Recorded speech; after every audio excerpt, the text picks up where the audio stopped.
Bismillahirrahmanirrahim. Assalamualaikum warahmatullahi wabarakatuh. Sebelum kita memulai pembelajaran hari ini, alangkah lebih baiknya kita berdoa menurut kepercayaan masing-masing. Berdoa, mulai. Selesai?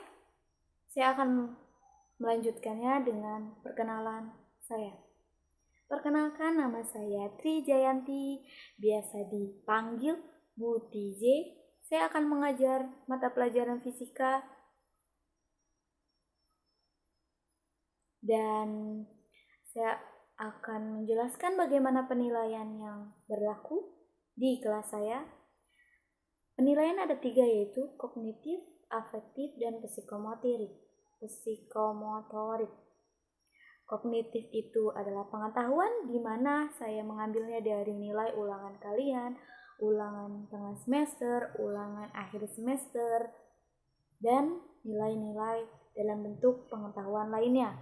Dan afektif itu saya nilai dari absen kalian, oke? Absen. Dan nilai psikomotorik kalian akan saya ambil dari nilai tugas, project di rumah atau keterampilan di rumah, dan bisa kalian kirim hasilnya ke saya lewat email. Mungkin itu penjelasan awal dari saya mengenai nama dan penilaian saya. Kita lanjut ke materi. Bahwasanya di kelas 10 semester 1 ini ya, murid baru. Selamat datang di SMA.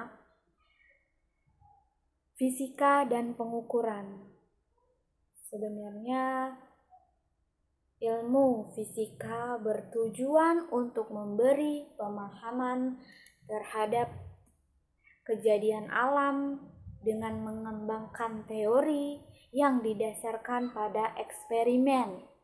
Jadi ilmu fisika itu bertujuan pemahaman tentang alam yang dikembangkan oleh eksperimen, adanya percobaan gitu. Ternyata berbagai gejala alam yang teramati dapat dijelaskan dengan beberapa hukum dasar fisika.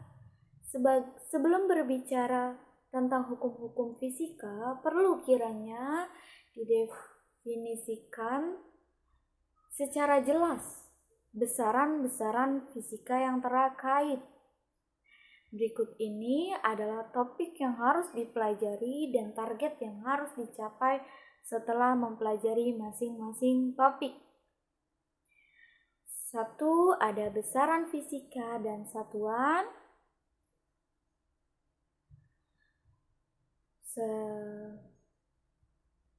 2. Analisa dimensi. 3. Angka penting. Ya, hanya 3. Lanjut. Apakah fisika itu? Ayo, fisika itu apa? Hal-hal yang berbentuk fisik, yang dihitung, yang dengan rumus-rumus, ya kan? Kalian pasti mikirnya gitu. Fisika itu, wow, sangat menyenangkan ternyata.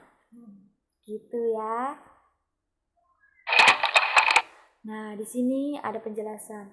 Fisika merupakan ilmu pengetahuan dasar yang mempelajari sifat-sifat dan interaksi antar materi dan radiasi. Jadi, pengetahuan dasar tentang sifat dan interaksi materi dan radiasi, kayak misalkan materialnya itu seperti planet, bumi, radiasinya itu kayak sinar matahari yang menyinari bumi, seperti itu. Nah, yang kedua, ilmu pengetahuan yang didasarkan pada pengamatan eksperimental dan pengukuran kuantitatif. Oke. Jadi di sini itu ilmu pengetahuan berdasarkan pengamatan eksperimen. Jadi pengamatan eksperimen ini biasanya para ilmuwan menggunakan percobaan-percobaannya di dalam laboratorium dan dengan pengukuran kuantitatif. pengukuran kuantitatif itu seperti kalian ngitung dan itu ada angkanya gitu.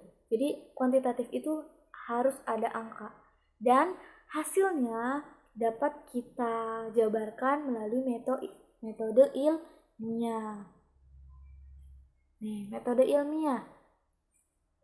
Pengamatan terhadap peristiwa alam. Jadi, langkah pertama metode ilmiah adalah pengamatan terhadap peristiwa alam.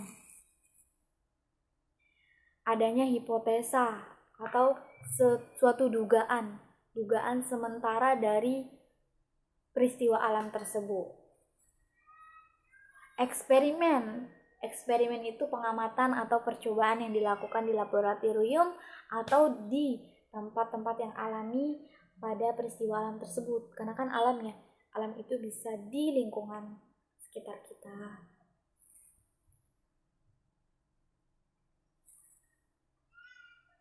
Nah, jika eksperimen dulu sebelum hipotesa itu tidak cocok, tidak baik, maka hipotesis dulu, baru eksperimen.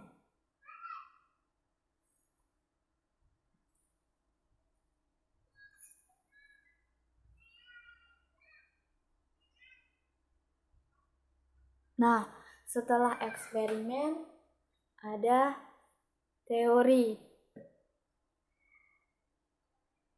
Teori didapatkan dari buku-buku atau referensi-referensi yang ada yang dapat membantu ada dalam pengamatan tersebut.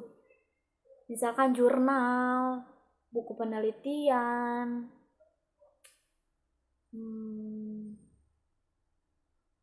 buku-buku yang menunjang untuk teori pengamatan tersebut.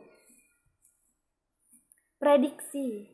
Nah, dari teori kita dapat memprediksikan hasil dari peristiwa alam tersebut. Baru prediksi ya, belum sampai hasil. Nah, jika hasilnya positif, uji prediksi dari eksperimen.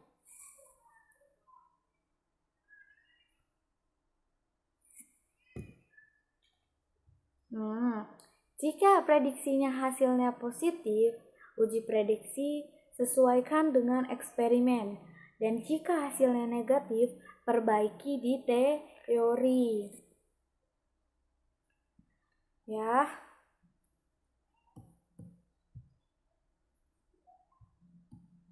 Mungkin